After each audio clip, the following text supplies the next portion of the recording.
ദേശാഭിമാനി മുഖപ്രസംഗം 2024 ഏപ്രിൽ 25.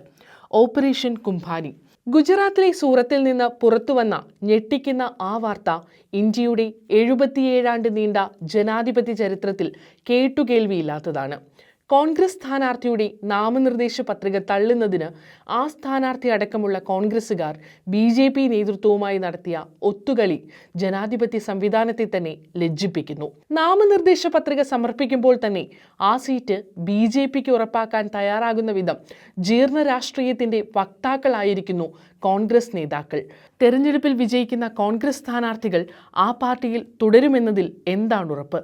പ്രത്യേകിച്ച് വിവിധ സംസ്ഥാനങ്ങളിൽ ഭൂരിപക്ഷം ഇല്ലാതിരുന്നിട്ടും സർക്കാർ രൂപീകരിക്കാൻ BJPക്ക് സാധിച്ച ചരിത്രം നമുക്ക് മുന്നിലുള്ളപ്പോൾ, ലോക്സഭാ തെരഞ്ഞെടുപ്പിന്റെ രണ്ടാം ഘട്ടത്തിൽ കേരളം അടക്കമുള്ള സംസ്ഥാനങ്ങളിലെ 89 മണ്ഡലങ്ങൾ പോളിംഗ് ബൂത്തിലേക്ക് പോകാൻ തയ്യാറെടുക്കുന്ന ഘട്ടത്തിലാണ് ജനാധിപത്യത്തിനുമേൽ പണം ആധിപത്യം സ്ഥാപിക്കുന്ന ലജ്ജാകരമായ സംഭവം ഗുജറാത്തിൽ അരങ്ങേറുന്നത്. കോൺഗ്രസ് സ്ഥാനാർത്ഥി നിലേഷ് കുമാർ കുംഭാനിയാണ് MP സ്ഥാനം താലത്തിൽ വെച്ച് എതിർ സ്ഥാനാർത്ഥിക്ക് സമ്മാനിച്ച് നാടുവിട്ടത്.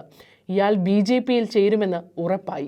തൻ്റെയും ഡെമ്മിയുടെയും നാമനിർദ്ദേശ പത്രികകൾ തള്ളും വിധം നിലേഷ് കുംഭാനി BJP നേതൃത്വവുമായി ഗൂഢാലോചന നടത്തിയതോടെ BJP സ്ഥാനാർത്ഥി മുകേഷ് കുമാർ ജയമുറപ്പിച്ചു. പണം കൊടുത്ത് BSP സ്ഥാനാർത്ഥി പ്യാരേലാൽ ഭാരതിയുടെയും 7 സ്വതന്ത്ര സ്ഥാനാർത്ഥികളുടെയും പത്രികകളും BJP പിൻവലിപ്പിച്ചതോടെ ഓപ്പറേഷൻ കുംഭാനി സമ്പൂർണ്ണ വിജയമായി.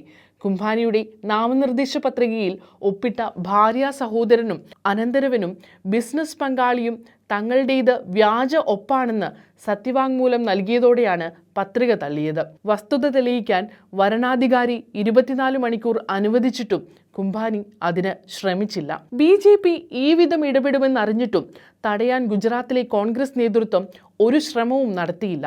ഒരു സ്വതന്ത്രനെങ്കിലും പത്രിക പിൻവലിച്ചില്ലായിരുന്നുവെങ്കിൽ മത്സര സാധ്യത നിലനിന്നേനെ. 2014 2019 ഗുജറാത്തിലെ 26 ലോക്സഭാ സീറ്റുകളും BJPയാണ് നേടിയത്. സൂറത്തിൽ കഴിഞ്ഞ തവണ BJPയുടെ വോട്ടിംഗ് ശതമാനം കുറയ്ക്കാൻ കോൺഗ്രസിന് കഴിഞ്ഞിരുന്നു. ഇത്തവണ കോൺഗ്രസ് 24 സീറ്റിലും ആം ആദ്മി പാർട്ടി 2 സീറ്റിലുമാണ് മത്സരിക്കുന്നത്. സൂറത്തിൽ സ്വാധീനമുള്ള ആം ആദ്മി പാർട്ടി സൂറത്ത് സീറ്റ് ആവശ്യപ്പെട്ടിരുന്നുവെങ്കിലും കുംഭാനിക്ക് വേണ്ടി കോൺഗ്രസ് നേതൃത്വം ശാഠ്യം പിടിച്ചു. ഉന്നത കോൺഗ്രസ് നേതൃത്വത്തിന്റെ അറിവോടെയാണ് അട്ടിമറിയെന്ന് വ്യക്തം. റിയൽ എസ്റ്റേറ്റ് വ്യവസായിയായ നിലേഷ് കുംഭാനി 2015 പട്ടേൽ സംവരണ പ്രക്ഷോഭത്തിലൂടെയാണ് കോൺഗ്രസിലെത്തിയത്. ഏതു വിധേനയും MP മാരെ ഉണ്ടാക്കിയെടുക്കാനുള്ള BJPയുടെ അധികാരമോഹത്തിന് കോൺഗ്രസുകാർ കൂട്ടുനിൽക്കുന്ന അപമാനകരമായ യാഥാർത്ഥ്യത്തിനാണ് രാജ്യം സാക്ഷിയായത്. ദീർഘകാലം രാജ്യം അടക്കി ഭരിച്ച കോൺഗ്രസിന്റെ നേതാക്കളെ BJPക്ക് അനായാസം വിലക്കെടുക്കാൻ സാധിക്കുന്ന അവസ്ഥയാണ് നിലവിലുള്ളതെന്ന് ജനങ്ങൾക്ക് മുന്നറിയിപ്പ് നൽകുന്നു ഓപ്പറേഷൻ കുംഭാനി.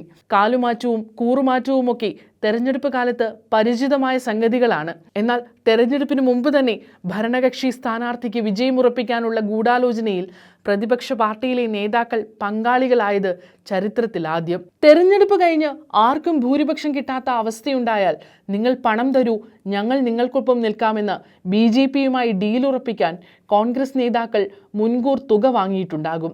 മത്സരിക്കുന്ന ഓരോ കോൺഗ്രസ് സ്ഥാനാർത്ഥിയും BJPക്കുള്ള സ്ഥിര നിക്ഷേപമാകുമെന്ന് ആർക്കാണ് അറിയാത്തത്?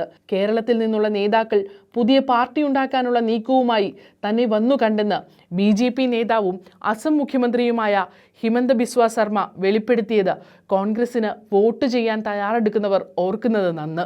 ഈ സാഹചര്യത്തിലാണ് ഇടതുപക്ഷത്തിന്റെ പ്രസക്തി. അവശേഷിക്കുന്നത് ഒരാളാണെങ്കിൽ പോലും സംഘപരിവാറിന്റെ ഹിന്ദുത്വ ഫാസിസത്തിനെതിരെ പോരാടാൻ അയാൾ ഉണ്ടാകുമെന്ന ഗ്യാരണ്ടിയാണ് ഇടതുപക്ഷം ജനാധിപത്യ വിശ്വാസികളായ വോട്ടർമാർക്ക് നൽകുന്നത്.